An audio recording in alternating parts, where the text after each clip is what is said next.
โอ้ยเฮ้ยสิเฮ็ดที่หยังเอาเฮ็ดน้ำต้นอันนี้ล่ะมันตีนไม้แห้งแล้วก็เงามันตายผู้ปวดผู้มีผู้เดียวซะเนาะ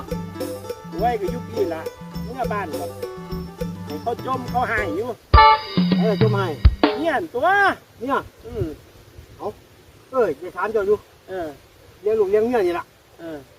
ระหว่างเมียกับแม่เจ้าเรียกเอาผู้ใดเมียกับแม่ด้วยคอยก็เรียกเอาเมียไปแล้วคันเจ้าเรียกเอาเมียน่ะเขาเจ้าไทยบ้านในเมืองเขาเจ้าสิว่าเจ้าเป็นลูกนี่เราคุณดีลูกนี่เราคุณเอาเนี่ยเราคุณยังไงนี่เราคุณตัวเจ้าเรียกเอาเมียเนาะเอาแม่ข่อยให้กินนมนั่น8 เดือนแล้วก็เศร้าให้ข่อยกินเอาเพื่อเขาห่อมาท่าปุ๊บเนี่ยข่อยน่ะอยู่น้ำกันมา30 กว่าปี